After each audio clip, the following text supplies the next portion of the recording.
So, welcome in. Today, D-Jax is reading the story of my own life. I'm just kidding. Um, this is The Yellow Wallpaper by Charlotte Perkins Gilman. It is a story about a woman's descent into mental mental stuff.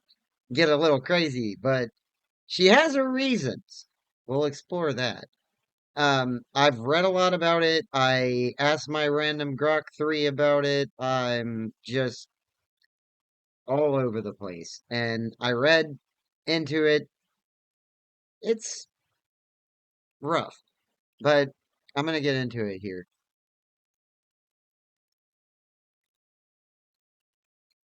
I'm not very good at intros.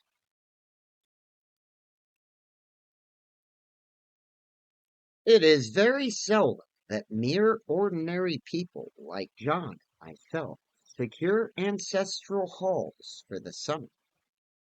A colonial mansion, a hereditary estate, I would say a haunted house, and reach the height of romantic felicity, but that would be asking too much of fate. Still, I will proudly declare that there is something queer about it. Else, why should it be let so cheaply? And why have stood so long untenanted? John laughs at me, of course, but one expects that in marriage. John is practical in the extreme. He has no patience with faith, an intense horror of superstition, and he scoffs openly at any talk of things not to be felt and seen, and put down in figure. John is a physician, and perhaps I would not say it to a living soul, of course. But this is dead paper, and a great relief to my mind. Perhaps that is one reason I do not get well faster. You see, he does not believe I am sick. And what can one do? If a physician of high standing and one's own husband assures friends and relatives that there is really nothing the matter with one but temporary nervous depression, a slight hysterical tendency, what is one to do? My brother is also a physician and also of high standing, and he says the same thing. So I take phosphates and phosphites, whichever it is, and tonics and journeys and air and exercise, and am absolutely forbidden to work until I am well again. Personally, I disagree with their ideas. Personally, I believe that congenial work with excitement and change would do me good. But what is one to do? I did write for a while, in spite of them, but it does exhaust me a good deal, having to be so sly about it, or else meet with heavy opposition. I sometimes fancy that in my condition, if I had less opposition and more society and stimulus. But John says the very worst thing I can do is think about my condition. And I confess, it always makes me feel bad. So I will let it alone and talk about the house. The beautiful place it is, quite alone, standing well back from the road, quite 3 miles from the village. It makes me think of English places that you read about, for there are hedges and walls and gates that lock, and lots of separate little houses for the gardeners and for the people. There is a delicious garden.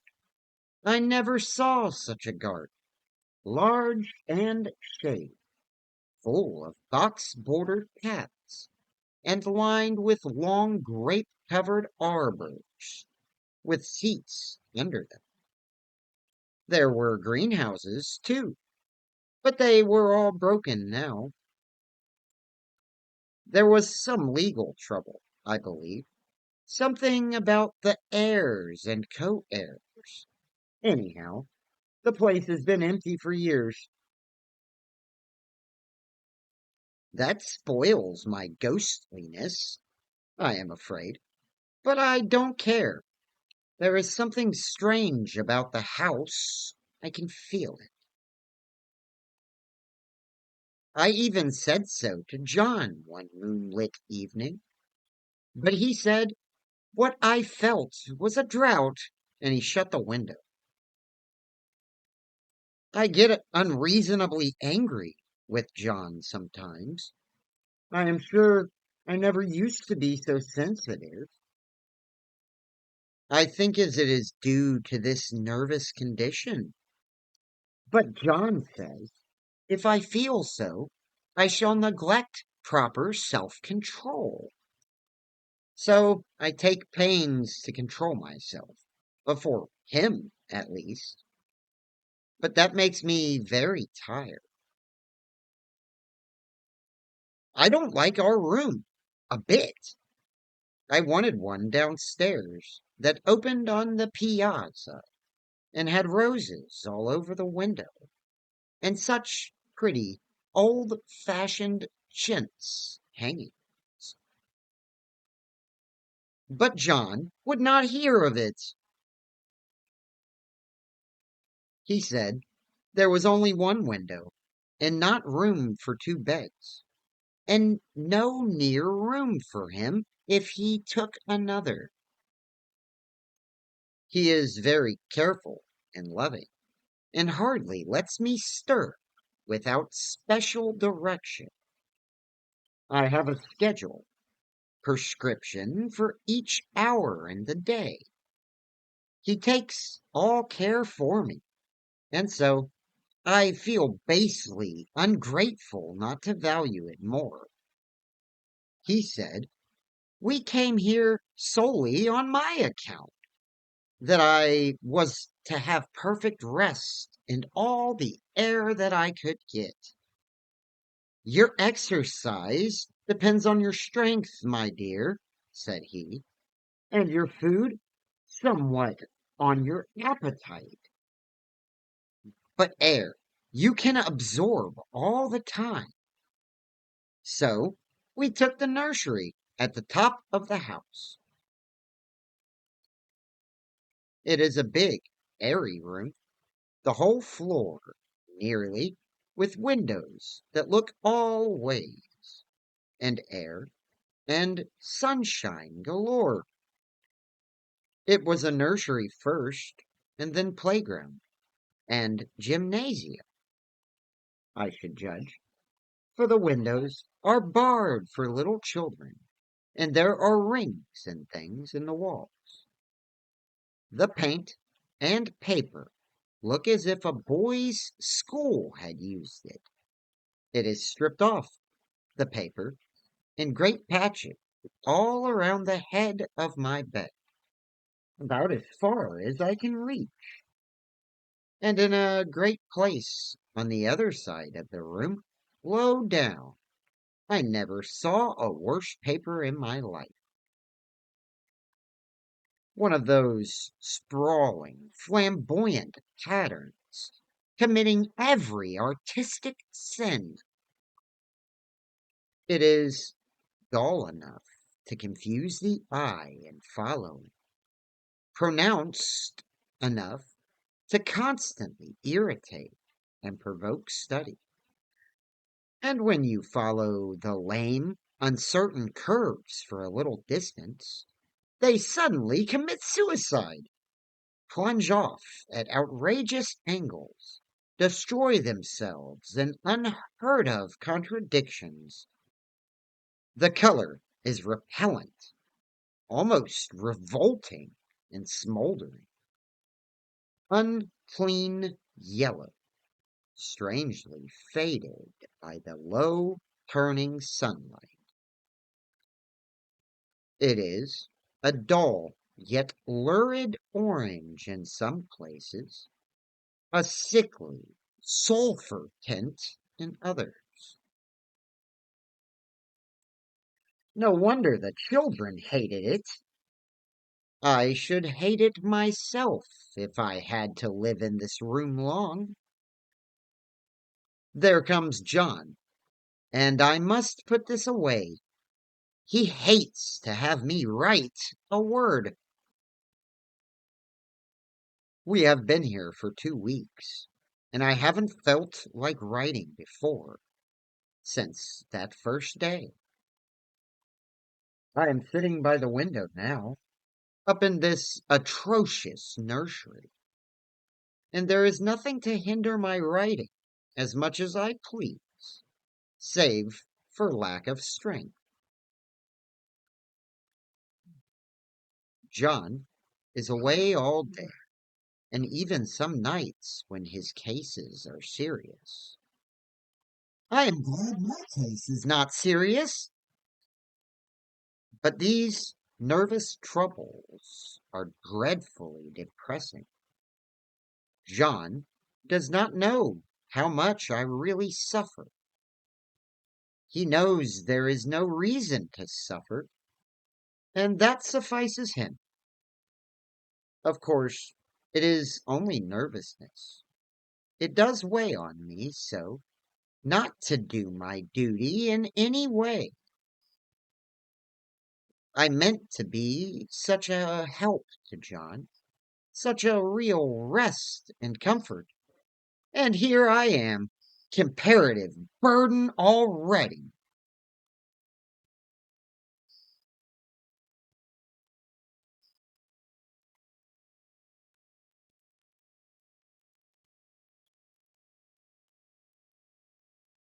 Nobody would believe what an effort it is to do what little I am able, to dress and entertain and order things. It is fortunate Mary is so good with the baby, such a dear baby. And yet I cannot be with him. It makes me so nervous. I suppose John was never nervous in his life. He laughs at me so about this wallpaper. At first, he meant to repaper the room, but afterwards, he said that I was letting it get the better of me, and that nothing was worse for a nervous patient than to give way to such fancies. He said that after the wallpaper was changed, it would be the heavy bedstead, and then the barred windows, and then the gate at the head of the stairs, and so on. You know, the place is doing you good, he said.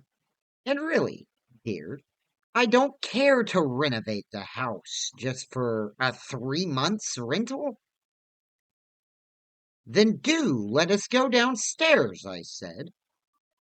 There are such pretty rooms there. Then he took me in his arms and called me a blessed little goose, and said he would go down cellar if I wished, and have it whitewashed into the bargain. But he is right enough about the beds and windows and things. It is as airy and comfortable a room as any one need wish. And of course, I would not be so silly as to make him uncomfortable just for a whim. I'm really getting quite fond of the big room. All but that horrid paper. Out of one window, I can see the garden, those mysterious, deep shaded arbors, the riotous, old fashioned flowers, and bushes, and gnarly trees. Out of another, I get a lovely view of the bay and a little private wharf belonging to the estate. There is a beautiful shaded lane that runs down there from the house. I always fancy I see people walking in these numerous paths and arbors. But John has cautioned me not to give way to fancy in the least. He says that with my imaginative power and habit of story making, a nervous weakness like mine is sure to lead to all manner of excited fancies, and that I ought to use my will and good sense to check the tendency. So I try. I think sometimes that if I were only well enough to write a little, it would relieve the press of ideas and rest me. But I find I get pretty tired when I try. It is so discouraging not to have any advice and companionship about my work. When I get really well, John says we will ask Cousin Henry and Julia down for a long visit. But he says he would as soon put fireworks in my pillowcase as to let me have those stimulating people about now.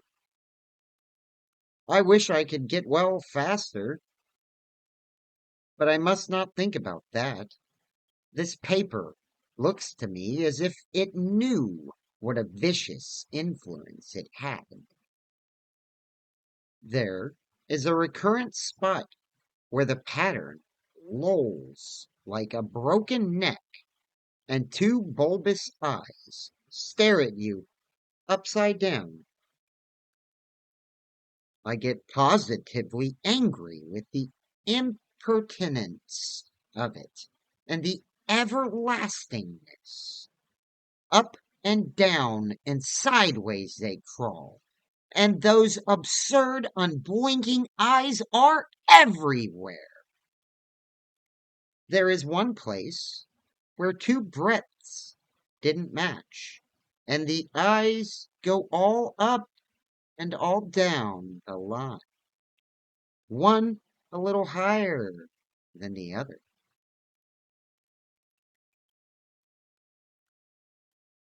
I never saw so much expression in an inanimate thing before.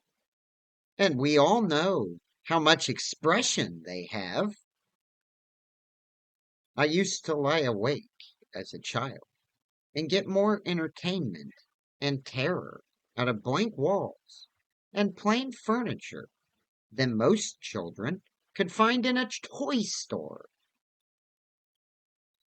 I remember what a kindly wink the knobs of our big old bureau used to have. And there was one chair that always seemed like a strong friend.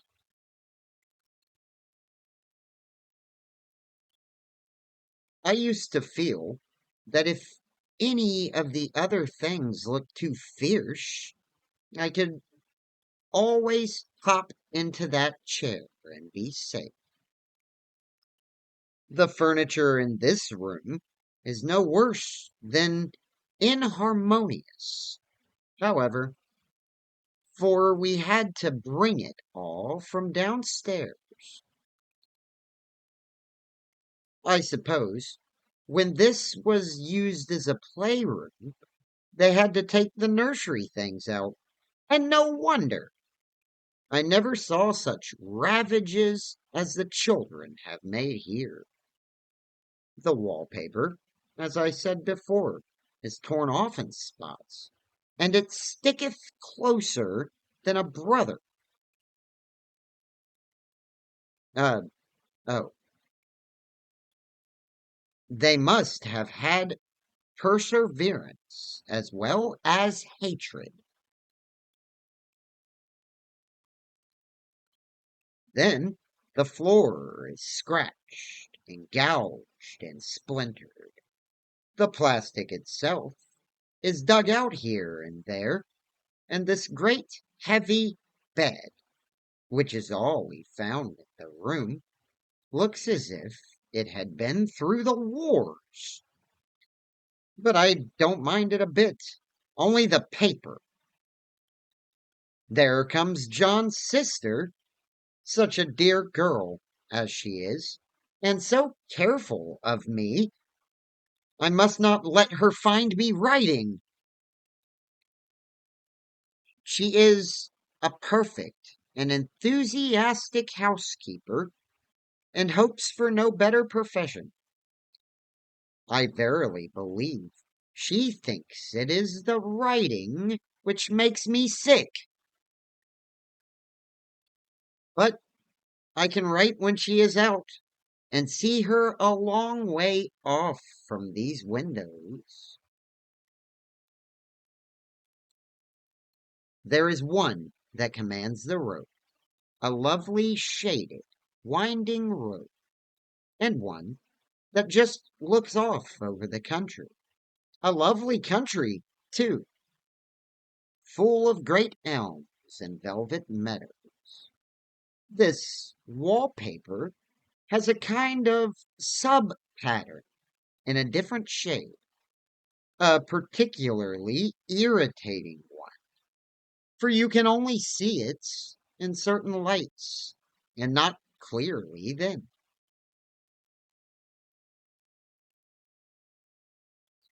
But in the places where it isn't faded, and where the sun is just so, I can see a strange, provoking, formless sort of figure that seems to sulk about behind that silly and conspicuous front design. There's sister on the stairs. Ah,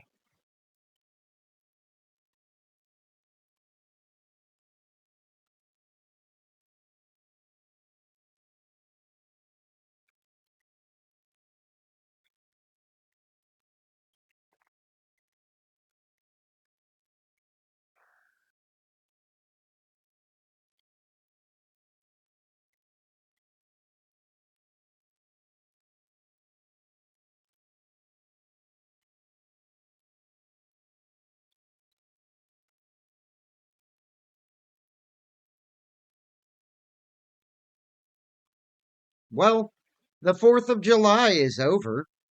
The people are gone, and I am tired out. John thought it might do me good to see a little company. So we just had Mother and Nellie and the children down for a week. Of course, I didn't do a thing. Jenny sees to everything now.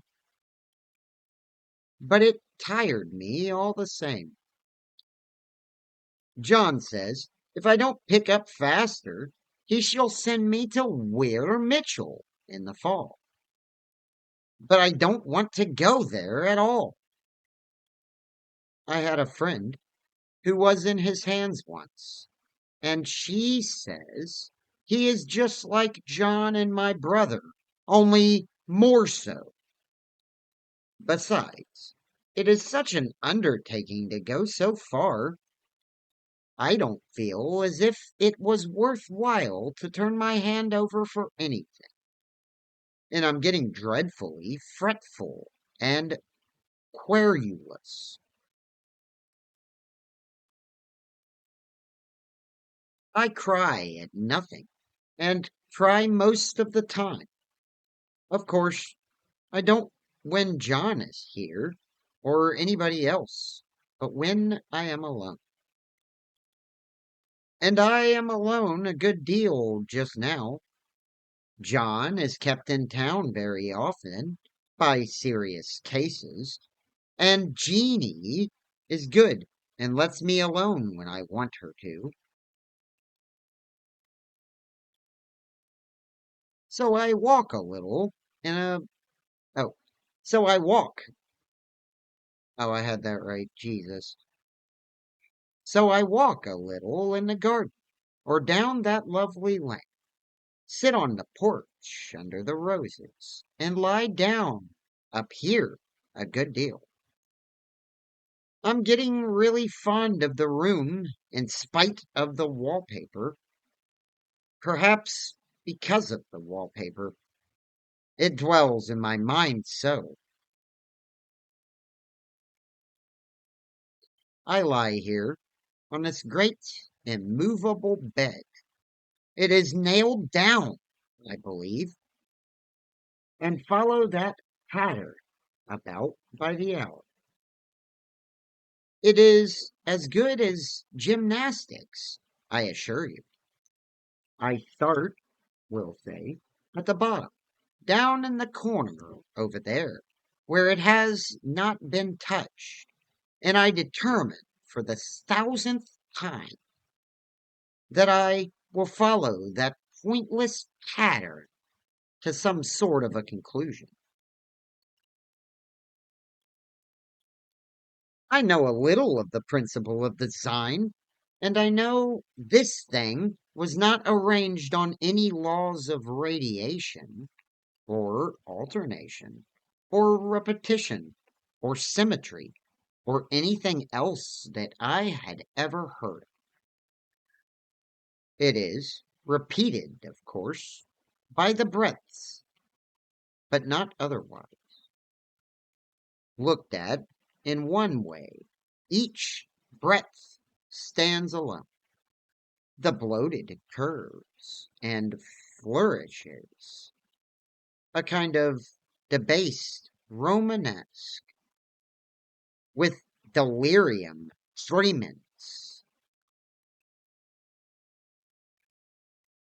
go waddling up and down in isolated columns of fatuity. But on the other hand, they connect diagonally, and the sprawling outlines run off in a great slanting waves of optic horror, like a lot of wallowing seaweeds in full chase.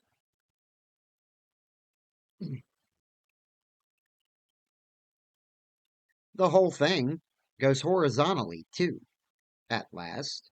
It seems so. Oh,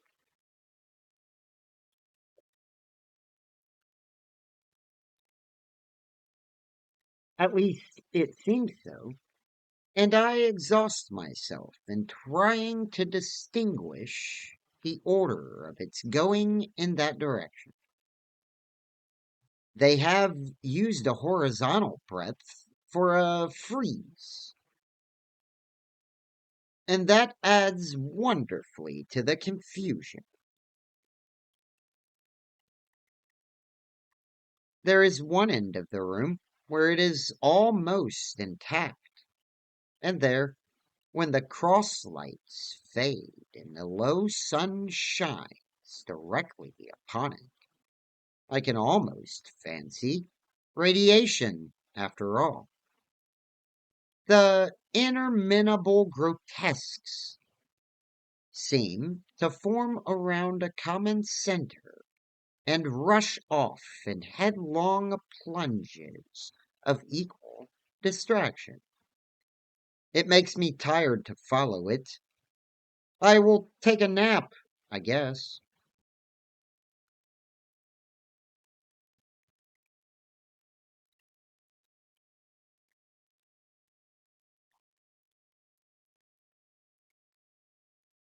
I don't even know why I should write this. I don't want to. I don't feel able.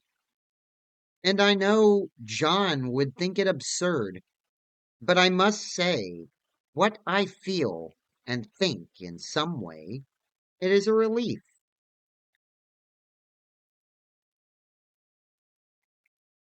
but the effort is getting to be greater than the relief. Half the time, now, I am awfully lazy, and I lie down ever so much. John says I mustn't lose my strength, and has me take cod liver oil and lots of tonics and things, to say nothing of ale and wine and rare meats.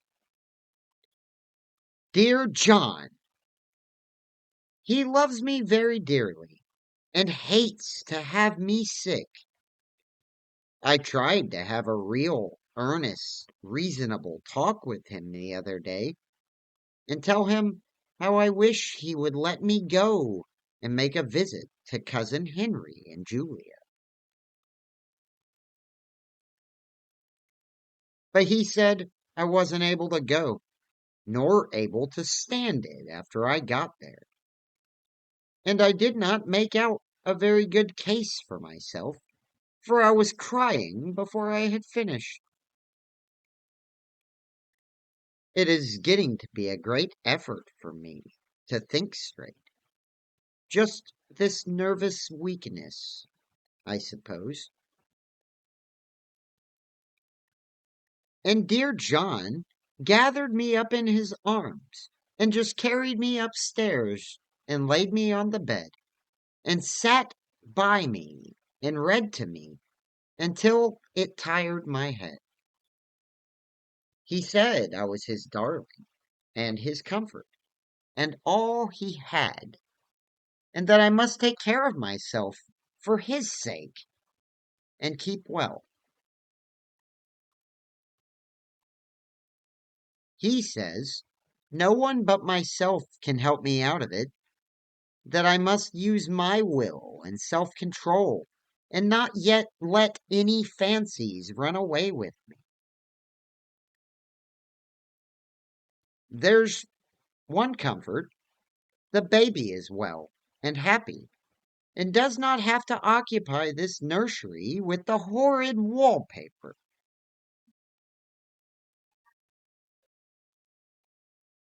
If we had not used it, that blessed child would have. What a fortunate escape! Why, I wouldn't have a child of mine, an impressionable little thing, live in such a room for worlds. I never thought of it before, but it is lucky that John kept me here after all. I can stand it so much easier than a baby, you see. Of course, I never mention it to them any more. I am too wise, but I keep watch of it all the same. There are things in that paper that nobody knows but me, or ever will. Behind that outside pattern, the dim shapes get clearer every day. It is always the same shape, only very numerous. And it is like a woman, stooping down and creeping about behind that pattern. I don't like it a bit. I wonder. I begin to think. I wish John would take me away from here. It is so hard to talk with John about my case, because he is so wise, and because he loves me so. But I tried it last night. It was moonlit. The moon shines in all around, just as the sun does. I hate to see it sometimes. It creeps so slowly, and always comes in by one window or another. John was asleep, and I hated to waken him, so I kept still and watched the moonlight on the undulating wallpaper till I felt creepy. The faint figure behind seemed to shake the pattern, just as if she wanted to get out. I got up softly and went to feel and see if the paper did move. And when I came back, John was awake. "What is it, little girl?" he said. "Don't go walking about like that. You'll get cold."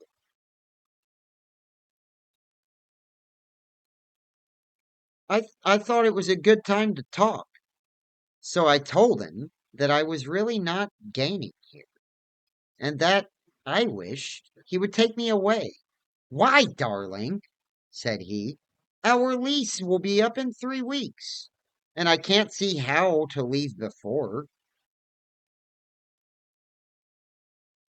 The repairs are not done at home, and I cannot possibly leave town just now.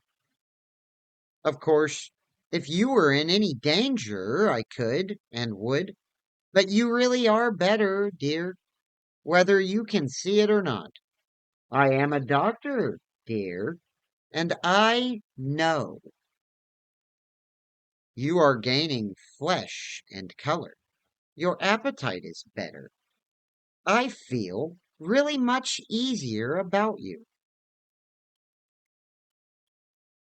I don't weigh a bit more," said I, "nor as much, and my appetite may be better in the evening when you are here, but it is worse in the morning when you are away." "Bless her little heart," said he, with a big hug. "She shall be as sick as she pleases. But now let's improve the shining hours by going to sleep and talk about it in the morning." "And you won't go away?" I asked gloomily. "Why, how can I, dear? It is only 3 weeks more, and then we will take a nice little trip of a few days while Jenny is getting the house ready." "Really, dear, you are better." "Better in body, perhaps," I began, and stopped short, for he sat up straight and looked at me with such a stern, reproachful look that I could not say another word.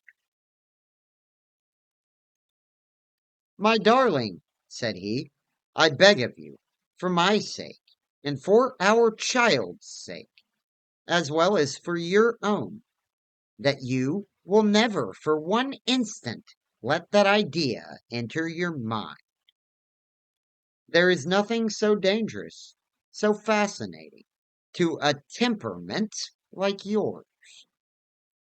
It is a false and foolish fancy. Can you not trust me as a physician when I tell you so?" So, of course, I said no more on that score, and we went to sleep before long. He thought I was asleep first, but I wasn't. I lay there for hours trying to decide whether that front pattern and the back pattern really did move together or separately.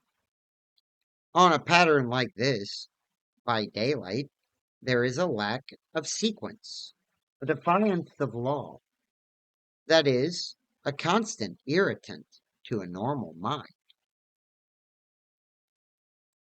The color is hideous enough and unreliable enough and infuriating enough, but the pattern is torturing.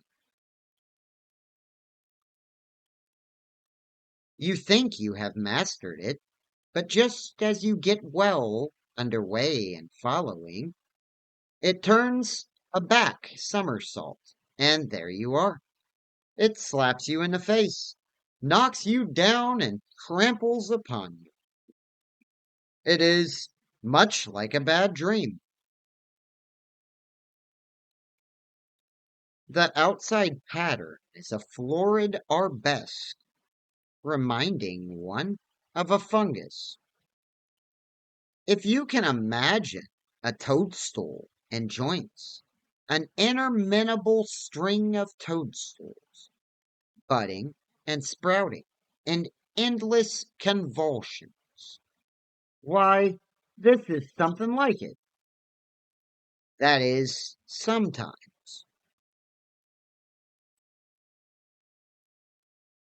There is one marked peculiarity about this paper. A thing nobody seems to notice but myself. And that is that it changes as the light changes. When the sun shoots in through the east window, I always watch for that first long straight ray. It changes so quickly that I never can quite believe it. This is why I watch it always. By moonlight, the moon shines in all night where there is a moon, when there is a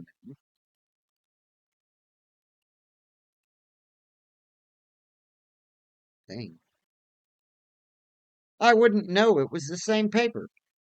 At night, in any kind of light, in twilight, candlelight, lamplight, and worst of all by moonlight, it becomes bars, the outside pattern, I mean.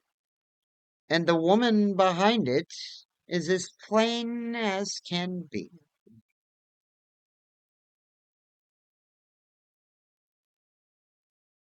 I didn't realize for a long time what the thing was that showed behind that dim sub-pattern. But now I am quite sure it is a woman. By daylight, she is subdued, quiet. I fancy it is the pattern that keeps her so still. It is so puzzling. It keeps me quiet by the hour. I lie down ever so much now. John says it is good for me, and to sleep all I can. Indeed, he started the habit by making me lie down for an hour after each meal. It is a very bad habit, I am convinced, for you see, I don't sleep,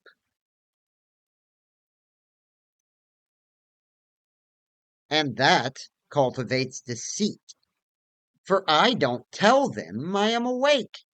Oh no! The fact is, I am getting a little bit afraid of John. He seems very queer sometimes. And even Jeanie has an inexplicable look at times. It strikes me occasionally, just as a scientific hypothesis, that perhaps it is the paper. I have watched John when he did not know I was looking, and come into the room suddenly on the most innocent excuses. And I've caught him several times looking at the paper. And Jeanie, too. I caught Jeanie with her hand on it once. She didn't know I was in the room. And when I asked her in a very quiet voice, with the most restrained manner possible, what she was doing with the paper, she turned around as if she had been caught stealing and looked quite angry. Asked me why I should frighten her so.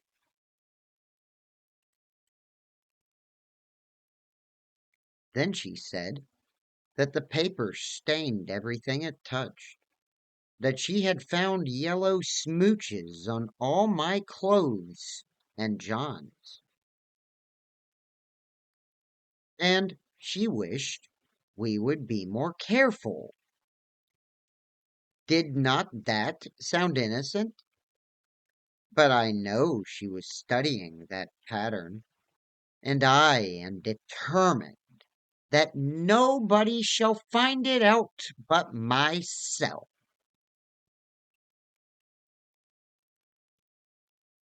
Life is very much more exciting now than it used to be. You see, I have something more to expect, to look forward to watch. I really do eat better and am more quiet than I was.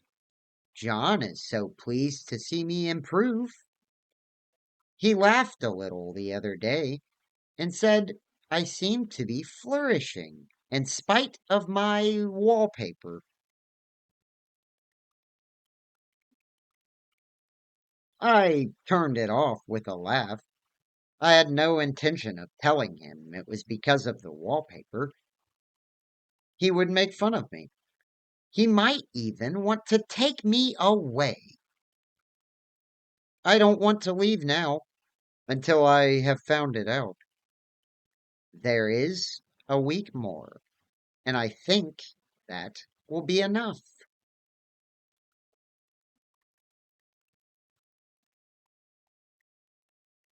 I'm feeling ever so much better. I don't sleep much at night, for it is so interesting to watch developments. But I sleep a good deal in the daytime. In the daytime, it is tiresome and perplexing. There are always new shoots on the fungus and new shades of yellow all over it. I cannot keep count of them, though I have tried consistentiously. I tried. It is the strangest yellow, that wallpaper.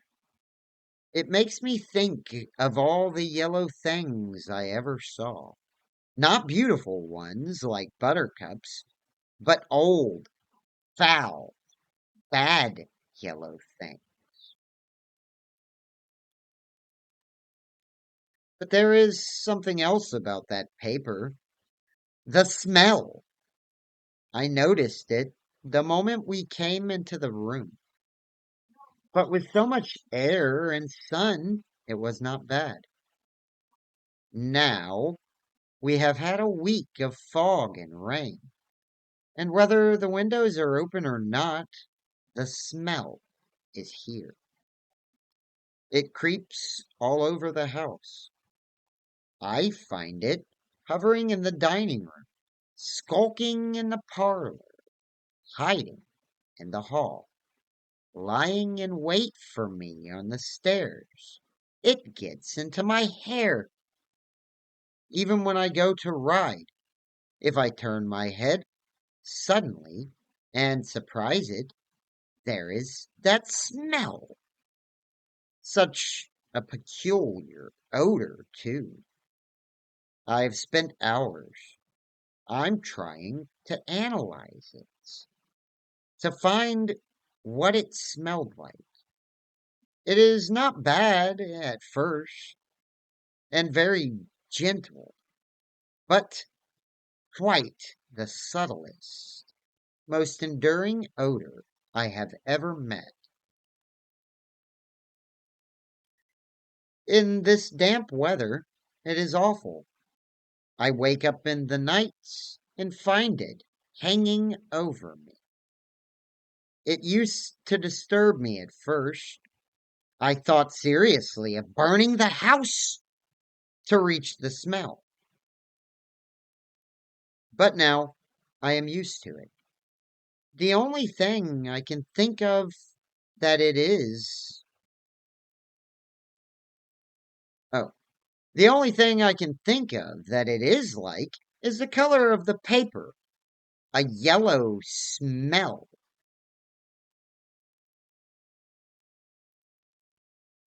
There is a very funny mark on this wall, low down, near the mop board, a streak that runs around the room. It goes behind every piece of furniture, except for the bed, along straight, even smooch, as if it had been rubbed over and over. I'm pretty sure I'm saying that wrong, but I don't care. I wonder how it was done and who did it and what they did it for. Round and round and round, round and round and round. It makes me dizzy. I really have discovered something at last through watching so much at night. When it changes so, I have finally found out.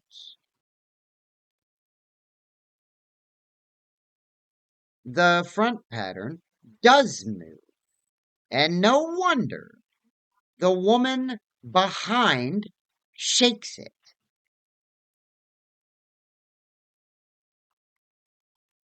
Sometimes, I think, there are a great many women behind, and sometimes only one, and she crawls around fast, and her crawling shakes it all over. Then, in the very bright spots, she keeps still, and in the very shady spots, she just takes hold of the bars and shakes them hard.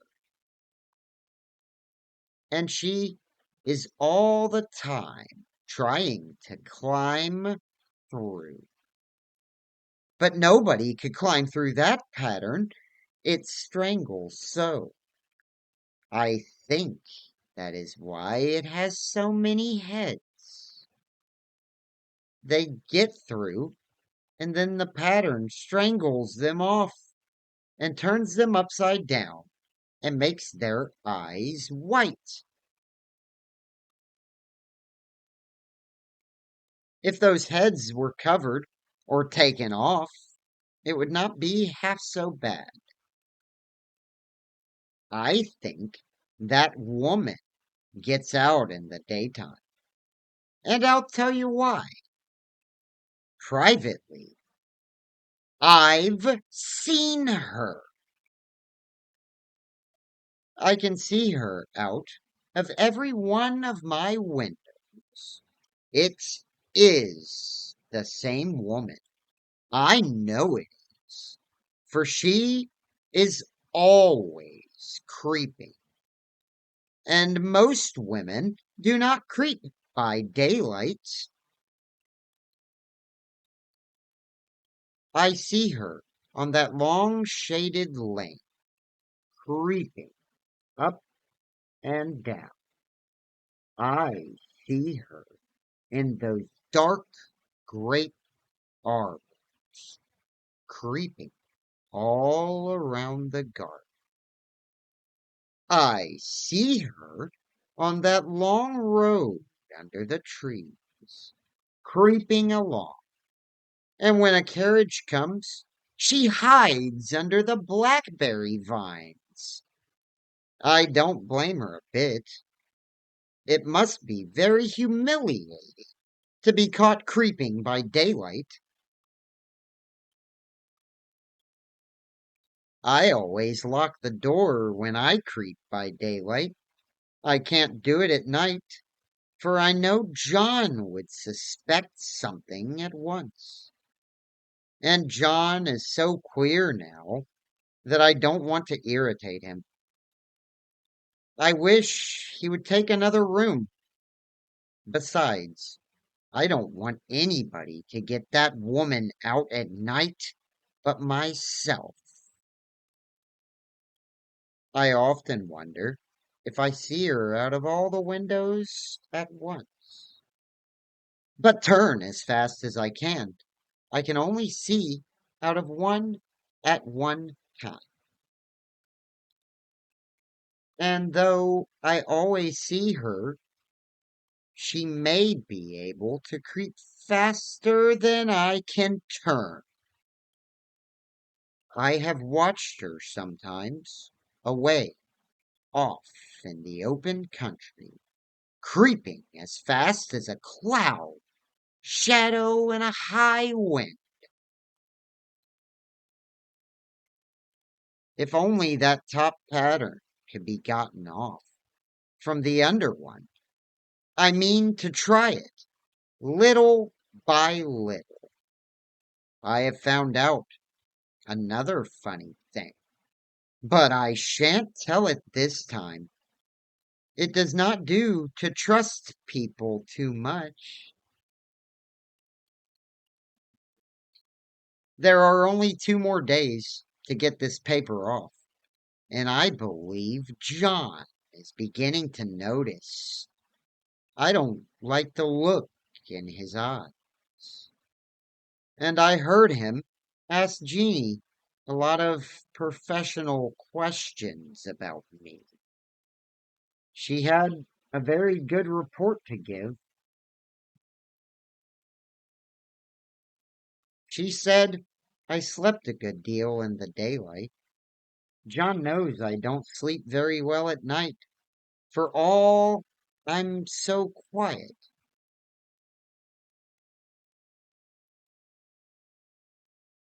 He asked me all sorts of questions, too, and pretended to be very loving and kind. And if I couldn't see through him, oh, as if I couldn't see through him. Still, I don't wonder he acts so. Sleeping under this paper for 3 months. It only interests me, but I feel sure John and Jeanie are secretly affected by it too. Hurrah! This is the last day, but it is enough. John is to stay in town overnight and won't be out until this evening. Jeanie wanted to sleep with me, the sly thing, but I told her I should undoubtedly rest better for a night all alone. That was clever, for really, I wasn't alone a bit. As soon as it was moonlight, and that poor thing began to crawl and shake the pattern, I got up and ran to help her. I pulled and she shook. I shook and she pulled, and before morning we had peeled off yards of that paper, a strip about as high as my head and half around the room. And then when the sun came and that awful pattern began to laugh at me, I declare I would finish it today.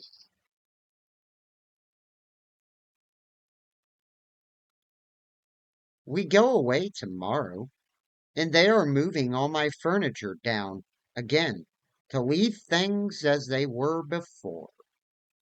Jeanie looked at the wall in amazement, but I told her merely that I did it out of pure spite at the vicious thing.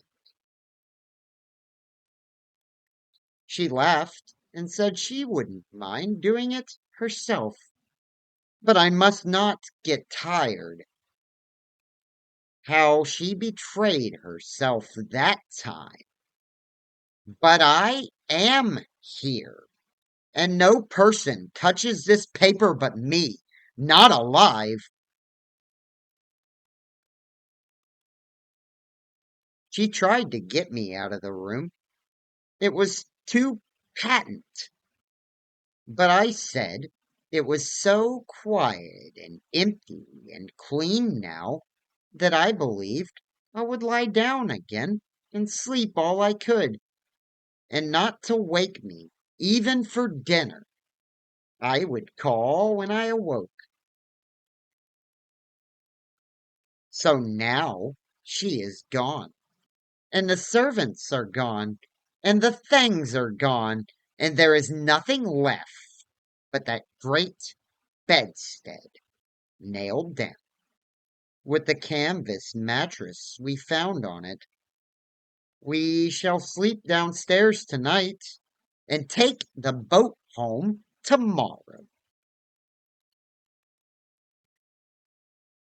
I quite enjoy the room now. It is bare again. How those children did tear about here. Oh, tear about here. No, never mind. I was right. How those children did tear about here. This bedstead is fairly gnawed. But I must get to work. I have locked the door and thrown the key down into the front path. I don't want to go out. I don't want to have anyone come in till John comes. I want to astonish him.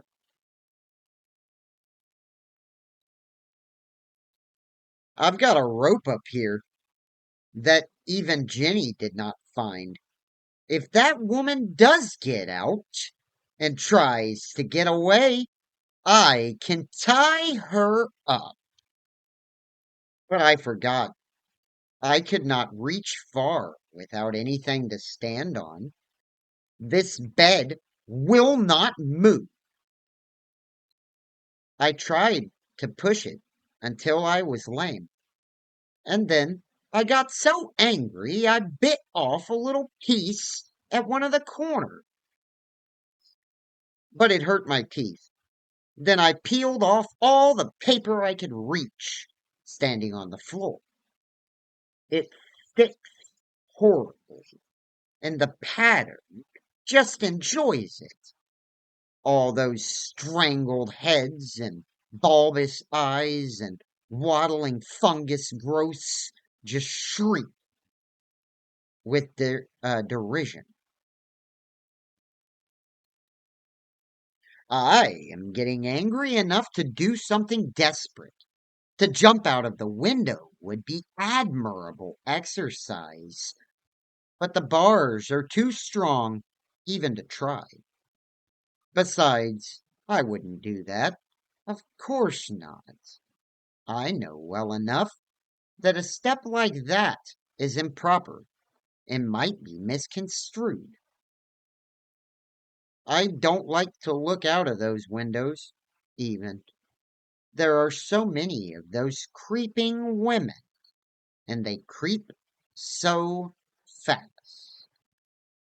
I wonder if they all come out of that wallpaper as I did. But I am securely fastened now by my well-ridden rope. You don't get me out in the road there. I suppose I shall have to get back behind the pattern when it comes night, and that is hard. It is so pleasant to be out in this great room and creep around as I please. I don't want to go outside. I won't, even if Jeanie asks me to. For outside, you have to creep on the ground and everything is green instead of yellow. But here, I can creep smoothly on the floor, and my shoulder just fits in that long smook around the wall, so I cannot lose my way. Why, there's John at the door. It is no use, young man. You can't open it. How he does call and pound. Now he's crying for an axe. It would be a shame to break down that beautiful door. John, dear, said I, in the gentlest voice, the key is down the front steps, under a plantain leaf. That silenced him for a few moments. Then he said, very quietly indeed, open the door, my darling. I can't, said I. The key is down the front door under a plantain leaf. And then I said it again several times, very gently and slowly, and said it so often that he had to go and see. And he got it, of course, and came in. He stopped short of the door. "What is the matter?" he cried. "For God's sake, what are you doing?" I kept on creeping, just the same, but I looked at him over my shoulder. "I've got out at last," said I, "in spite of you and Jane, and I've pulled off most of the paper, so you can't put me back. Now why should that man have fainted?"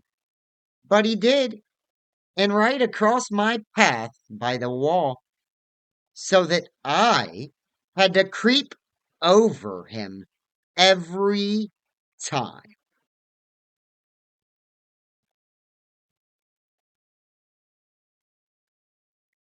Holy hell, that was sadistic. Anyway, thank you all so much for watching D-Jack's Chronicles, and I'll see you next time.